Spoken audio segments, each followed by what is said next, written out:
मैं अलका ठाकुर हूँ और आप सभी का अलका मेडिकल क्लासेस में स्वागत है। आज हम पढ़ने वाले हैं हाइपर कैलीमिया के बारे में। हाइपर कैलीमिया मीन्स क्या होता है? हाइपर कैलीमिया में पोटेशियम का लेवल बॉडी में हाई हो जाता है। हाइपर मीन्स हाई और कैलीमिया मीन्स पोटेशियम, यानी कि हाइपर कैलीमिया में पोटेशियम का लेवल बॉडी के ब्लड में हाई हो जाता है। अब हम इसके डेफिनेशन को देख लेते हैं। इसका डेफिनेशन क्या होता है? Hyper kalaemia is an electrolyte imbalance. क्योंकि बॉडी में पोटेशियम का लेवल, ब्लड में पोटेशियम का लेवल बहुत ज़्यादा हाई हो गया है, इसीलिए क्या होगी? इसीलिए ये एक इलेक्ट्रोलाइट इम्बैलेंस है। पोटेशियम एक इलेक्ट्रोलाइट है और उसमें गड़बड़ी आ गई है, इसीलिए यह एक इलेक्ट्रोलाइट इम्बैलेंस है and is indicated by high level of potassium in blood में पोटेशियम का लेवल ज़्यादा हो जाता है। नॉर्मल कितना वैल्यू है पोटेशियम का बॉडी में? एक अडल्ट में 3.5 से 5.0 मिली इक्विवेलेंट पर लीटर। हाइपरकैलीमिया कब होती है? जब 5.0 जो इसकी लिमिट है उससे ये ज़्यादा हो जाती है। अब हम इसके कॉजेज़ को देख लेते हैं। आखिर किस कारण बॉडी में पोटेशियम का लेवल हाई हो जाता है, ब्लड में पोटेशियम का लेवल हाई हो जाता है? सबसे पहला कॉज है over use of potassium based salt substitutes, यानी कि जो सॉल्ट सब्सटीट्यूट्स पोटेशियम बेस्ड है उसको अगर हम ज़्यादा डाइट में ले लेंगे, ज़्यादा इंटेक कर लेंगे, उस कंडीशन में पोटेशियम का लेवल ब्लड में हाई हो जाएगा। एक्सेसिव इंटेक ऑफ ओरल या आईवी पोटेशियम सप्लीमेंट्स, अगर हम मुंह से या फिर हम इंट्रावेनसली पोटेशियम सप्लीमेंट्स को एज अ मेडिसिन अगर हम ले लेंगे तो उस कंडीशन में भी बॉडी में, ब्लड में पोटेशियम का लेवल हाई हो जाएगा।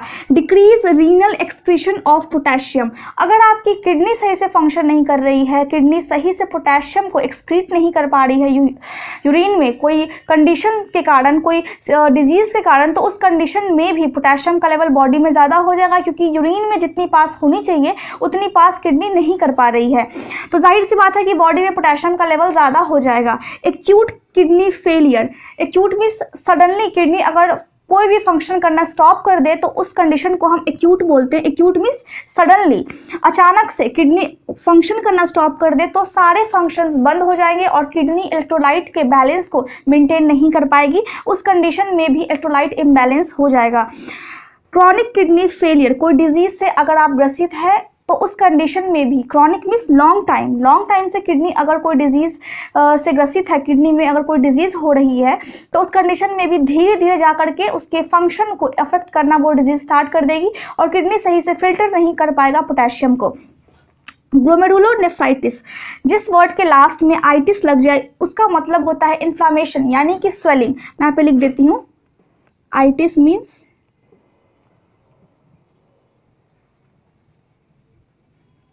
Inflammation means swelling. अब ग्लोमेरुलोनेफ्राइटिस क्या होती है?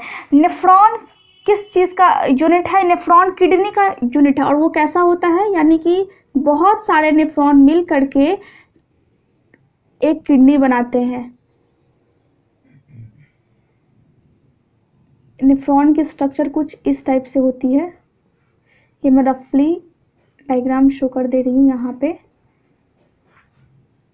ये हो गई आपकी कलेक्टिंग डक्ट, ये हो गई आपकी बीच में होती है लूप ऑफ हेनले, ये हो गई आपकी प्रॉक्सिमल कन्वोल्यूटेड ट्यूबुल, मैं शॉर्ट में लिख देती हूँ, ये आपकी हुई डिस्टल कन्वोल्यूटेड ट्यूबुल, ये हो गई आपकी वुमेन्स कैप्सूल और यहाँ पे ग्लोमेरुलस होती है, ये हुई आपकी ग्लोमेरुलस। तो यहाँ पे क्या लिखा हुआ है? ग्लोमेरुलोनेफ्राइटिस, यानी कि नेफ्रॉन के, ये पूरा स्ट्रक्चर नेफ्रॉन का है और बहुत सारे नेफ्रॉन मिल करके किडनी को बनाते हैं। यानी कि अगर ये एक किडनी है आपकी तो इसमें बहुत सारे नेफ्रॉन होंगे।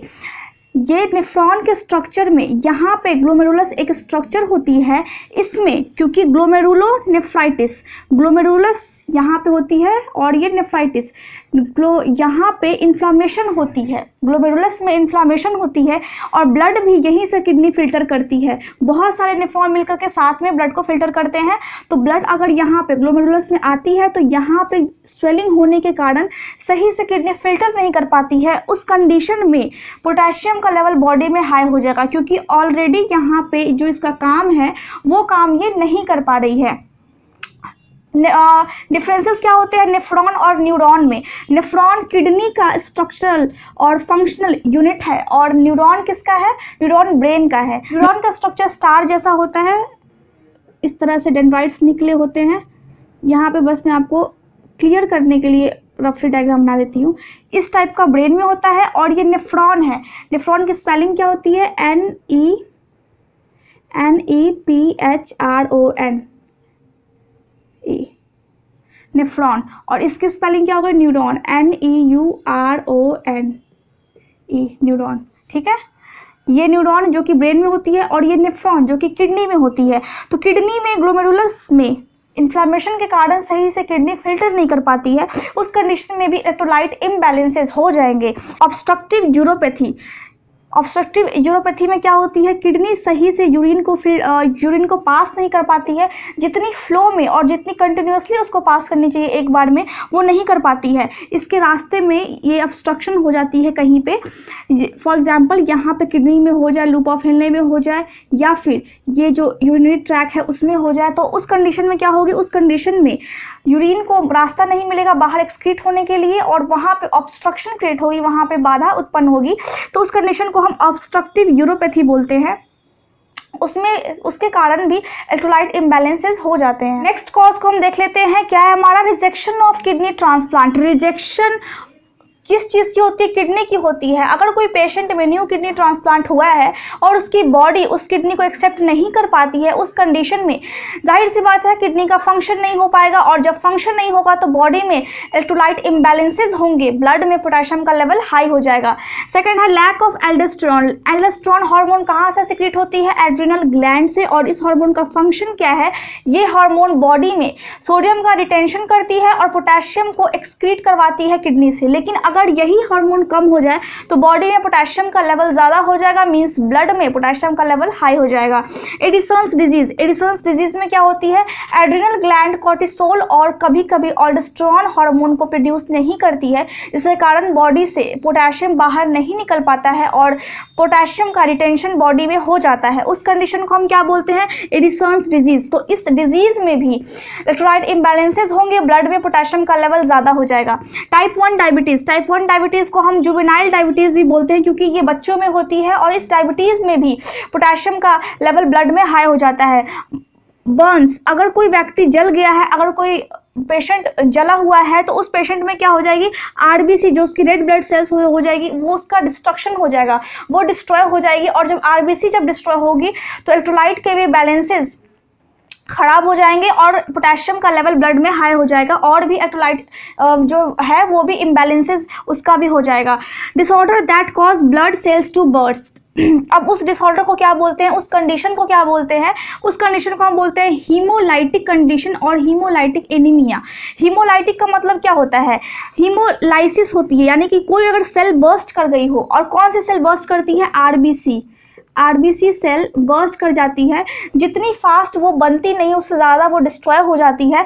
तो उस कंडीशन को हम क्या बोलेंगे? हीमोलाइसिस, यानी कि ब्लड का, हीमो मीन्स ब्लड और लाइसिस मीन्स डिस्ट्रक्शन, ब्लड का डिस्ट्रक्शन हो जाती है, आरबीसी की डिस्ट्रक्शन हो जाती है। उस कंडीशन में बॉडी में ब्लड की भी कमी हो जाती है, जिसको हम हीमोलाइटिक एनीमिया बोलते हैं, और इस कंडीशन में भी पोटेशियम का लेवल ब्लड में हाई हो जाएगा। नेक्स्ट कॉज है हमारा रैप्डोमायोलाइसिस। रैप्डोमायोलाइसिस मीन्स मसल्स के जो टिश्यू होते हैं उसका ब्रेकडाउन हो जाता है, उसके टिश्यू बर्स्ट करने लगते हैं, टिश्यू टूटने लगते हैं। और वो किस कारण होता है? वो किसी ड्रग्स लेने के कारण होता है, या फिर अल्कोहल के कंजम्पशन के कारण होता है, कोमा के कंडीशन में होती है, जो पेशेंट अनकॉन्शियस है उसके मसल्स के टिश्यू जो होते हैं वो ब्रेकडाउन होने लगते हैं, और कुछ सर्टेन इन्फेक्शंस है उसके कारण भी मसल्स टिश्यू ब्रेकडाउन होते हैं। तो उस कंडीशन में भी पोटेशियम की लेवल बॉडी में ज़्यादा हो सकती है।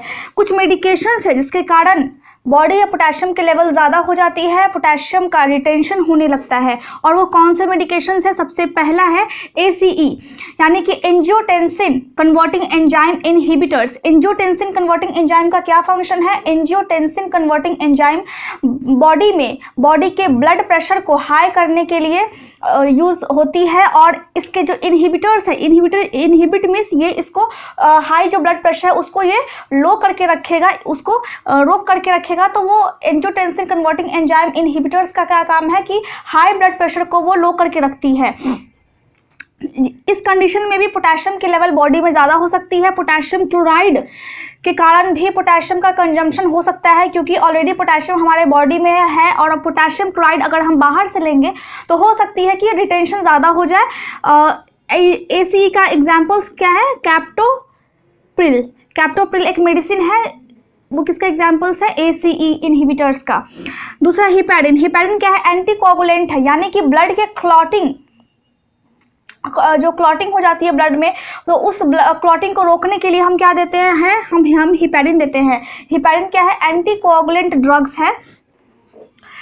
इसके कारण भी ब्लड में पोटेशियम की लेवल ज़्यादा हो सकती है। NSAIDs. NSAIDs means non steroidal anti inflammatory drugs, और इसके एग्जाम्पल्स क्या क्या हो सकते हैं? एस्प्रिन या फिर आइबुप्रोफेन। ये नसेड्स किस चीज़ में यूज़ होती है? पेन के केस में यूज़ होती है, इन्फ्लामेशन को रिड्यूस करने के लिए यूज़ होती है, और फीवर के केस में हम नसेड्स देते हैं। तो इस कंडीशन में भी बॉडी में पोटेशियम का रिटेंशन हो सकती है। Potassium sparing diuretics such as spironolactone.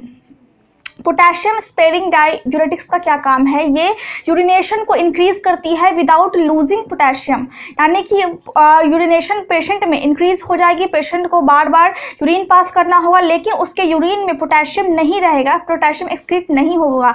इस टाइप के मेडिसिन से भी क्या होती है? बॉडी में रिटेंशन हो जाती है, क्योंकि बॉडी से यूरिन तो पास हो रही है लेकिन यूरिन में पोटेशियम पास नहीं हो पा रहा है, तो उस कंडीशन में क्या होगी? रिटेंशन हो जाएगी बॉडी में पोटेशियम की। तो इस कारण भी पोटेशियम का इम्बैलेंस बॉडी में हो जाता है। अब हम इसके क्लिनिकल मैनिफेस्टेशन को देख लेते हैं। क्या साइन एंड सिम्टम्स होते हैं हाइपरकैलेमिया के? सबसे पहला है कि हाइपरकैलेमिया के अक्सर कोई भी सिम्टम्स नहीं होते हैं, लेकिन ओकेजनली कुछ पेशेंट्स में ये सिम्टम्स देखे जा सकते हैं। और वो सिम्टम्स क्या क्या हो सकते हैं? Irregular heart beat. Heart beat उनका इरेगुलर होगा। हार्ट बीट कितनी होनी चाहिए? Normal 60 to 100 beats per minute. 60 to 100 beats per minute से या तो 60 से कम हो जाएगी या फिर 100 से ज़्यादा हो जाएगी। तो इस कंडीशन में ये हो सकते हैं। स्लो इरेगुलर हार्ट रेट उनका स्लो हो जाएगा और इरेगुलर हो जाएगा। उसके बाद उसकी जो BP है वो लो हो जाएगी। पेशेंट में पाल्पिटेशंस होगी, यानी कि एरिथमिया होगी। या तो उनका हार्ट रेट ज़्यादा हो जाएगा यानी टैकीकार्डिया हो जाएगी, या स्लो हो जाएगी ब्रैडीकार्डिया हो जाएगी। Profound muscular weakness. Profound means बहुत ज़्यादा मसल्स में उसके वीकनेस होगी। और flaccid paralysis. Flaccid paralysis means उसके जो हाथ और पैर है वो ढीले ढाले होंगे, वो फ्लॉपी होंगे, उसको हम बोलते हैं फ्लेसिड पैरालिसिस। यानी कि पैरालिसिस भी होगी, लेकिन कुछ पेशेंट्स में पैरालिसिस होने के बाद भी उनकी जो मसल्स होती है वो टाइट होती है, लेकिन इस कंडीशन में पेशेंट की क्या होगी? फ्लेसिड पैरालिसिस होगी। हाथ और पैर उनके लूज रहेंगे, बहुत ढीले ढाले होंगे। Numbness and tingling sensation. उसको पिंस और नीडल्स के सेंसेशन होंगे, उनको ऐसा लगेगा जैसे कोई उनको पिन चुभो रहा है। उस कंडीशन को हम क्या बोलते हैं? पैरेस्थीसियाज।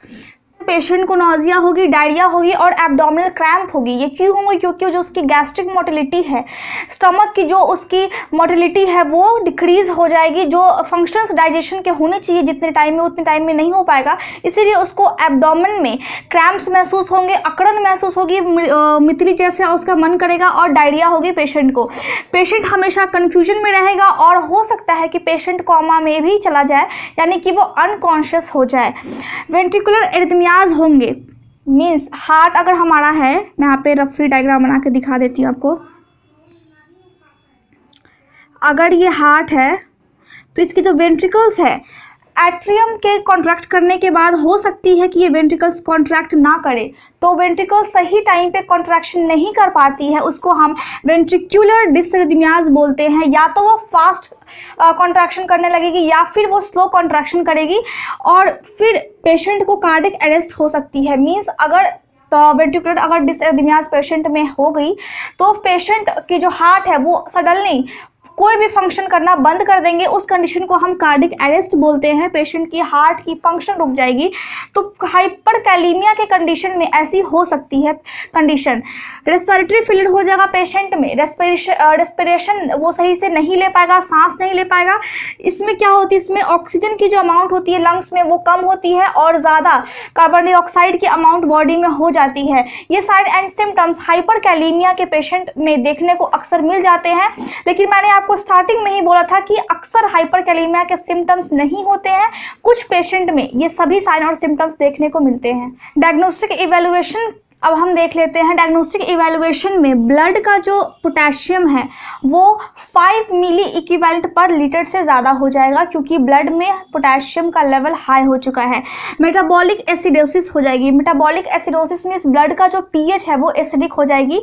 ब्लड का नॉर्मली पीएच कितना होता है 7.35 से 7.45। ब्लड का पीएच 7.35 से कम हो जाएगा, एसिडिक हो जाएगी। ईसीजी में पेशेंट के चेंजेस देखने को मिल सकते हैं। अब हम इसके मेडिकल मैनेजमेंट की बात करेंगे। मैनेजमेंट किस तरह से करेंगे? जनरली हम डाइट पे कंट्रोल रखेंगे, उसके बाद हम पेशेंट की कार्डियक मॉनिटरिंग करेंगे। कार्डियक मीन्स उसके हार्ट में क्या क्या चेंजेस आ रहे हैं 24 आवर्स उसको मॉनिटर करके रखेंगे। आईवी फ्लूइड्स देंगे पेशेंट को अगर ज़्यादा पोटेशियम बॉडी में हो गई है तब, और किडनी डायलिसिस करेंगे। अगर किडनी सही से काम नहीं कर रही है उस कंडीशन में इमरजेंसी ट्रीटमेंट किस कंडीशन में देंगे?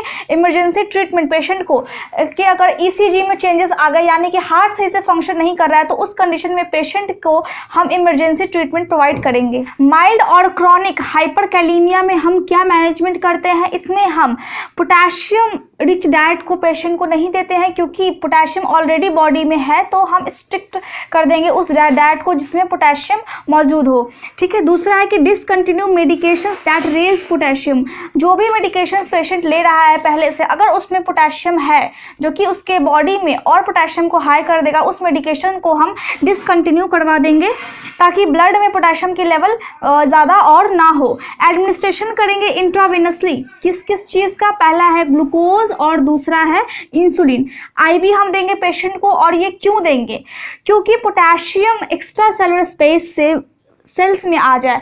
अब एक्स्ट्रा सेलुलर स्पेस से सेल्स में कैसे आएगा? तो फॉर एग्जांपल यहाँ पे ये अगर ब्लड वेसल्स है आपकी, यहाँ पे ब्लड का फ्लो है और ये सेल है, तो सेल के अंदर में 98% पोटेशियम होता है और बाहर यानी कि ब्लड वेसल्स या फिर सेल के बाहर में 2%। तो इस वेसल्स के ब्लड में से पोटेशियम वापस सेल्स में जाए, इस कंडीशन को, इस मूवमेंट को इंक्रीज करने के लिए हम इंट्रावेनसली क्या देंगे? हम ग्लूकोज और इंसुलिन पेशेंट को इंट्रावेनसली प्रोवाइड करवाएंगे। हम पेशेंट को कैल्शियम देंगे, आईवी कैल्शियम देंगे, इंट्रावेनसली कैल्शियम देंगे ताकि हार्ट और मसल्स उसके प्रोटेक्ट हो सके, क्योंकि अगर हाइपोकैलेमिया के कंडीशंस पेशेंट में होते हैं तो हार्ट पे भी इफेक्ट पड़ता है और मसल्स में भी स्पाज्म होते हैं, मींस इनवॉलेंट्री मसल्स कॉन्ट्रैक्शन करने लगती है। तो उस कंडीशन से पेशेंट को बचाने के लिए हम कैल्शियम देंगे, इंट्रावेनसली हम उसको कैल्शियम देंगे। सोडियम बाइकार्बोनेट देंगे हम पेशेंट को ताकि वो एसिड के प्रभाव को कम कर सके, काउंटरैक्ट कर सके। एसिड जो ब्लड एसिडिक हो गई है उसको ये थोड़ा सा कम कर सके और ये प्रोमोट कर सके पोटेशियम मूवमेंट को, ताकि ब्लड से जो बाहर है, ब्लड में जो पोटेशियम है वो वापस से सेल्स में जाए, जो एक्स्ट्रा सेलुलर स्पेस में जो पोटेशियम है वो वापस से सेल में जाए, क्योंकि सेल में ही 98% पोटेशियम होते हैं। डाययूरेटिक्स देंगे पेशेंट को ताकि पोटेशियम एक्सक्रीट हो सके यूरिन के थ्रू बॉडी के बाहर। ऑल ब्यूटेरॉल देंगे और एपिनेफ्रिन देंगे ताकि वो स्टिमुलेट कर सके एड्रेनर्जिक रिसेप्टर्स को। ये एड्रेनर्जिक रिसेप्टर क्या करती है? ये पोटेशियम के मूवमेंट को इंक्रीज करती है। और एल्ब्यूटेरॉल क्या करेगी? रेस्पिरेटरी जो प्रॉब्लम्स है, फॉर एग्जांपल अस्थमा अगर पेशेंट को है, क्योंकि हाइपरकैलेमिया के सिम्टम्स अस्थमा और रेस्पिरेटरी प्रॉब्लम होते हैं, तो उस कंडीशन को ये थोड़ा कम कर देती है। और एपिनेफ्रिन मसल्स की जो कॉन्ट्रैक्शन है, अगर हाइपरकैलेमिया की वजह से पेशेंट में फ्लॉपी मसल्स हो गई है, लूज मसल हो गई है, तो उस कॉन्ट्रैक्शन को ये कम करेगी और मसल के कॉन्ट्रैक्शन को इंक्रीज करेगी ताकि पेशेंट में मसल की जो टिश्यू है वो सही हो पाए। उसके बाद हम केटायन रेजिंग मेडिकेशंस देंगे। केटायन रेजिंग मेडिकेशंस कौन कौन से होते हैं? सोडियम पॉलीस्टीरीन सल्फोनेट, जिसको हम काइलिक्सिलेट भी बोलते हैं, और ये क्या करती है? ये पोटेशियम में अटैच हो जाती है और फिर उस पोटेशियम को गैस्ट्रोइंटेस्टाइनल ट्रैक्ट से, जीआई ट्रैक्ट से बॉडी के बाहर एक्सक्रीट करवा देती है, रिमूव करवा देती है। इस तरह से हम मेडिकल मैनेजमेंट करते हैं हाइपरकैलेमिया का। इस वीडियो में आपको जो भी कंफ्यूजन है आप कमेंट करके बताएं, और नेक्स्ट वीडियो में हम कैल्शियम इम्बैलेंसेस के बारे में पढ़ेंगे। Thank you so much for watching the video.